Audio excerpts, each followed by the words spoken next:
دکتۆر لەیلا مرەوەتی لێکۆڵەری سیاسیمان لەگەڵا. دکتۆر لەیلا سڵاوتان لێبێت، زۆر سپاس و بەشداریت. سلااو دەزمێ لە خزمەتێەوە و بینەرانی بەڕێز لە خزمەتانە. زۆر سپاس بەخێری. دکتۆر لەیلا، زۆر جارێمە لەم بەرنامەی ڕاستەوخوانەدا باسمان لەوەیە بێت حیزب و لایەنە سیاسیەکان تایبەتەن کە خۆتان زۆرتان بە قەولی خۆتان هاوارتان کردنتان هەڵبڕی کە تایبەتەن بۆ بابەتێکی ئاوا دەتوانن کاری هاوبەش یا کۆدەنگیەک پێکبێنن. ئەم بانگەوازە هاوبەشە کە زۆریش دڵخۆشکەرە، ئەم بڕیارە پیرۆزە چۆنە بینن ئێوە سەرەتا؟ من پێش لە هەر شتێک پێم وایە ئەم بانگەوازە هاوبەشە شتێکی زۆر گرنگ بوو بۆ ناو خودی کوردستان، بۆ لای حیزبە سیاسیەکانی کوردستان، هەروە بۆ حکوومەتی ئێرانش بە تایبەت ئەوە شتێکی زۆر گرنگ بوو. بۆ واتی کە ئێمە ئەگەر بین ئاورێک بین و لە دوای بزوتنەوەی ژێنا ژنجیان ئازادی بەداخەوە لەو کات نۆعێک جیایی کەوتە نێوان هەم حیزبە سیاسیەکانی کوردستان و هەم لە ناوخودی کۆمەلگای کوردستانە تا حدێک ئەوان بڵێم کەوتنە دواوە حیزبە سیاسیەکان. بەڵام مەسئلە ئەوەیە کە لەم موقعیەتە، یعنی ئەو تەسمیمەی کە ئیمڕۆ گرتیانە، دەنگی من هەیە؟ دکتۆر لەیلا فەرموو دەنگتان هەیە؟ من چون تەسویرەکە لای من قەتەوە بۆیە ئەرسانەکەم، تەسویر لە لای من قەت بەڵێ دەنگتان هەیە، فەرموو دکتۆر لێ باشە، زۆر باشە. من ئەوەتانم عەرز کرد، ئێمە بین لە دوو ڕوانگەگەر چاو لەم حرەکەتە بکەین، بە حرەکەتێکی دروستە بینین، هەم لەباری سیاسی هەم لەباری ئەخلاقی. لەباری سیاسی بەو مەعنا کە وەختێکە حیزبی سیاسی، لێرەمە زۆرم هێزە سیاسیەکانی کوردستانن، ئەوان بە شێوەیەک خۆیان بە بەشێکی گرنگ لە ساحەوی حرەکەتی سیاسی لە کوردستان ئەبینن. دێخۆ وەختێکە حرەکەتێکی سیاسی لە کوردستانایە و حیزبەکان خۆیان بە ساحێوی ئەوە بینن، وەختێکە پێشتێک کەسانێک زیندانەکرێن بەهۆی ئەو ماهیەتێک کۆماری ئیسلامی هەیەی، دیارە حیزبە سیاسیەکان ئەشێ لە بەرابەر سیاسەتی ئیعدامی کۆماری ئیسلامی سیاسەتێکی بەرەنگاربوونە و دژی ئیعدامیان بێت. ئەمە شتێکی زۆر گرنگە لە حتا بزوتنەوەی کوردیە کە حیزبە سیاسیەکانی کوردستان ئەشی سیاسەتێکی هاوبەشیان بێ. کارمان بەوە نییە کە چنە و بیر و ڕاو و ئیدۆلۆژی فورتێکی جیاوازیان هەیە، بەڵام حکوومەتی ئێران کۆماری ئیسلامی شتێکی بە ناوی سیاسەتی ئیعدام هەیە. یعنی لەو سیاسەتی ئیعدامە ئێمە ئەبینین کۆماری ئیسلامی بەرنامەڕێزی هەیە، سازمانی هەیە، قوبەی ئیجرایی هەیە، تەواوی ئەو شتانەکە وەکو سیاسەت و پلانێکی درێژخایەن بێت کۆماری ئیسلامی بۆ خۆی دایناوە. دەی لە بەرابەر ئەو سیاسەتی ئیعدامەکە بەتایبەت لە ناو کوردستانە هەر لە ئەووەڵی ئینقلاب و تا بە ئیمڕۆ ئەنجام بووە، حیزبی سیاسی کوردیش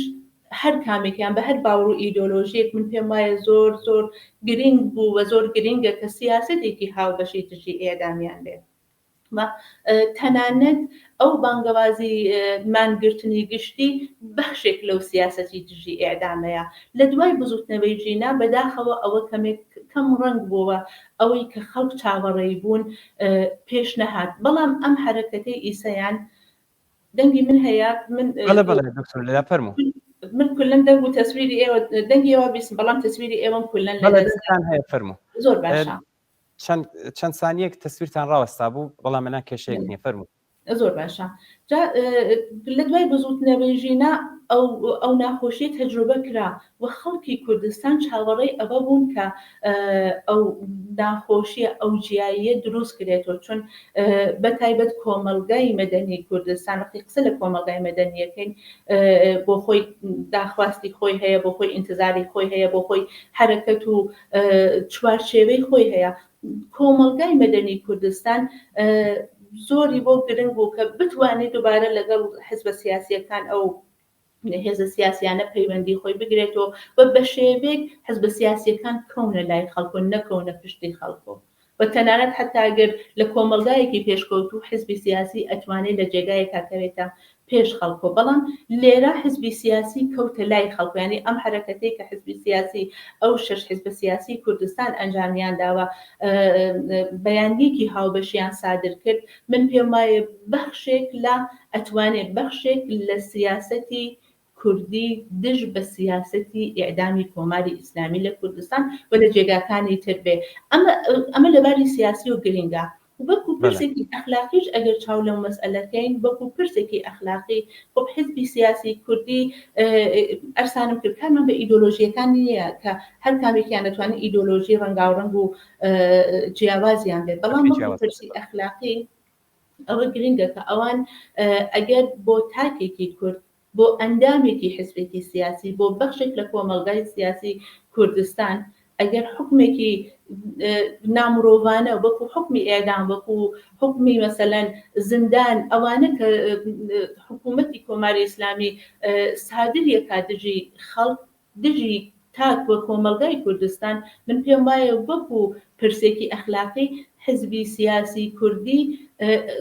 مەسئلە ئەوە نیە کە ئەو کەسە ئەندامی بۆ یا ئەندامی نەبووە لێرەش ئەشێ وەکو پرسێکی سیاسی ڕفتاری خۆی ببێت حرەکەتێکی منسجم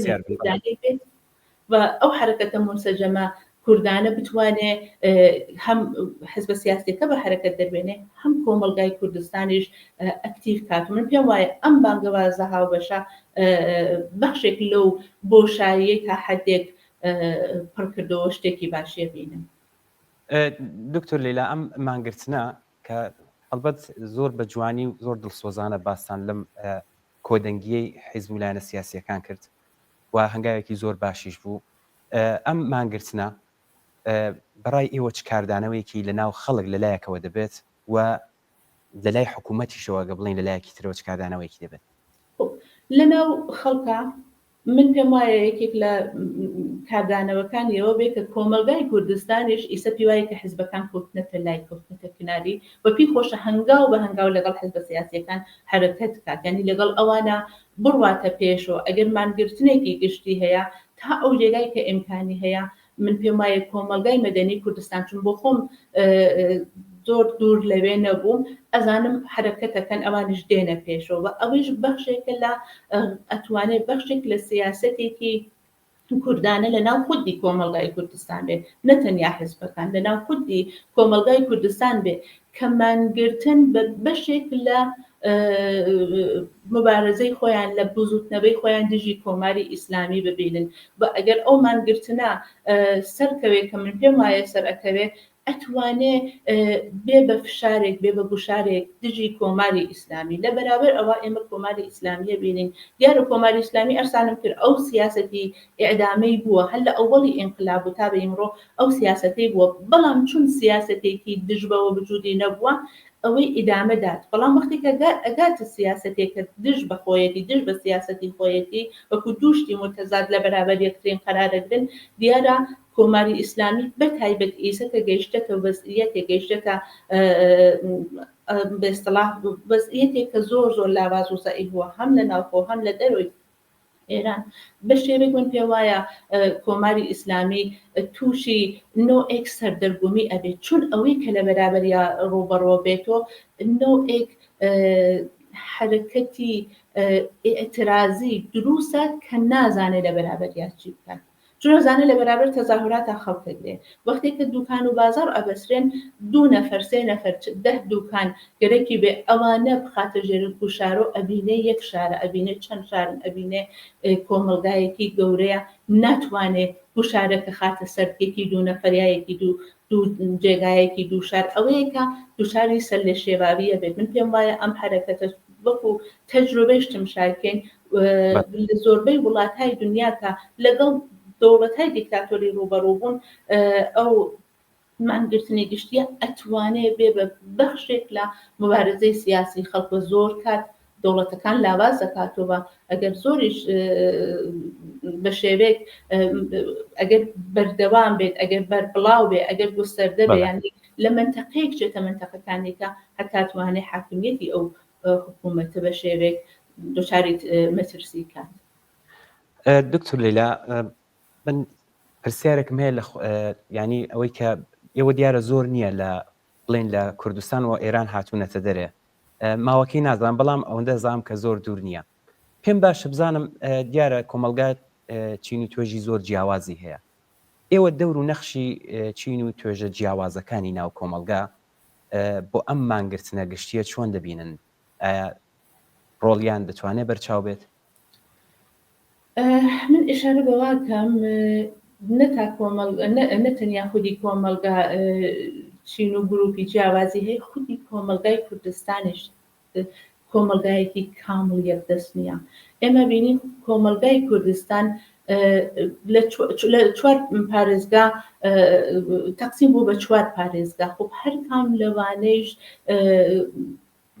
بە شێوەیەک دەتوانم بێژم تەبەقە و جینایەتی و شەرایەتێکی تایبەتی خۆیان هەیە خەڵکی دێهاتەکان لەگەڵ خەڵکی شارە بۆ مانگرتنی گشتی هەر کامیکیان وەزعەتێکی تایبەتیان هەیە ئەوەشمان لەبیر نەچێتکە لەناو کوردستانە وەختێ مانگرتنی گشتی پێشدێت زۆربەی فشارەکە چێتە سەر ئەوانەی کە دوکان و بازاڕیان هەیە ناو بازار وەکو بەخشێک لە تەبەقەی متەوەسط منەڵێم چاوی لێکەین بەڵام ئەو بەخشەی کە بۆ نمونە مەسەلەن ئەوانەی کە کارمەندن ئەوانەی کە معەلەمن ئەوانەی کە لە گروپگەلی جیاوازن ئەوانە ڕۆڵیان چی ئەبێ ئەوانە چ کارێک دەتوانن بکەن چون ئەوان زۆر لە بەرچاوی وەختێکە مانگرتنێک پێشدێ ئەکسەرەن مانگرتنەکە لە ناو بازاڕە ڕەنگاتەوە بەلێ شاید لە ناو گروپگەلی جیاواز بەو شێوە دیار نەبێ ئەم بەخشێک لەو جیاوازیە کە من ئەرسانم کرد بەڵام لەگەڵ ئەوە من بۆ خۆم شخصن چون چەندین مانگرتنم لە کوردستان بینیوە بەرحاڵ تقریبا ساڵ و نیوەیەکە هاتوومەتە دەرەوە لە کوردستانی دوای بزوتنەوەی ژینە هاتوومەتە دەرەوە ئەو مانگرتنە یەک ئیتحادێک لە ناو خەڵکی جا دەکا باوەڕ بەوەی کە ئەتوانین حرەکەت بکەین باوەڕ بەوەی کە ئەتوانین لە بەرابەر کۆماری ئیسلامیە ئێمەش سیاسەتێکی جیاوازمان بێ ئێمەش ئەتوانین کۆمەلگای مەدەنی نەخش و ڕۆڵی خۆمان بێت ئەوە نیشانە درێت لە مانگرتنی گشتی لە عینی حاڵیشە ئەو سوالە پێشتێت کە ئەوانەی کە لێرە دیارنین یان نەخشیان زۆر گرنگ نییە یا ناتوانن نەخشەکەی خۆیان ئیفاکەن ئەشی چی بکەم پێم وایە لێرەیە کە حیزبە سیاسیەکان ئەتوانن وەکو بەخشێک لە کاری خۆیان ئەو یەکگرتوویان بێ کە بەجوز ناو بازار بۆ نمونە بۆ وانەی کە فەرزەن لە ساختاری ئێداریان لە ناو شارەکانی کوردستان ئەتوانن چی بکەن کە ئەوانیش لەو مانگرتنە حضوریان بێ یا بە شێوەیەکی کە ئەتوانن ئەوانیش ئەو ئێترازەی خۆیان ئەو نە بە ئێعدام و نە بە کۆماری ئیسلامی نیشان بن زۆر باش وەکو دوا پرسیار دکتۆر لیلا بڵین دەور و نەخشی ژنان لەم مانگرتنە گشتیانەدا چۆنە و بۆ خۆشتان کە بتوتان چەند مانگرتنێک تەجروبەتان بووە لە کوردستاندا ئەمانە توانن چ دەور و نەخشێکیان بێت و لە کۆتاییدا چاوەڕوانیتان و داواتان لە ژنان چییە بۆ ئەم مانگرتنی کە دەرکراوە ڕاستەکەی ئەو پرسیاری کە ئێوە مەترەحیەکەن باسی ژنان دیارە بزوتنەوەی ژنان لە بزوتنەوەی ژینا ئێمە ڕۆڵی گرنگی ژنانمان بینی قسێک لەسەر ئەوە نییە بەڵام کێشەکە لەوەیە کە لە دوای ئەو بزوتنەوە بەداخەوە نۆعێک ئینفعال نۆعێک نەبوونی ئەو تحرکە لە ناو کۆمەلگات لە جێگایەکە ئەحساس کرا ئەوێش هەم بەخشێکی بەهۆی ئەو سەرکوتە بوو کە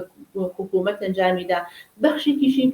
بەهۆی ئەوە بوو کە خۆ ئێمە بە سوورەتی سونەتی لە ناو بازارمانە زۆرتر پیاوان ئەبێنین ئەوەیە کە نەخشی ژنان بەکو بەخشێک لە مانگرتن شاید لە بەرچاو نەبوو بە ئیسیش ئەمیش هەروەکو بۆشاییەک ئەبێنین نەوەکو بڵێن ئەو نەخش و ڕۆڵەکە هەر لە بزوتنەوەی ژینا بوو دووبارە هاتوو بۆ ئەم مەرحەلە نا مەسئلەی ئەسلی ئەوەیە کە ژنان بەهۆی ئەو تەغییر و ئاڵوگۆڕی کە لە دوای بزوتنەوەی ژینا پێشاتە ئەتوانن ڕۆڵی خۆیان بگرنە ئەستۆ بەڵام ئەوە زمانێکە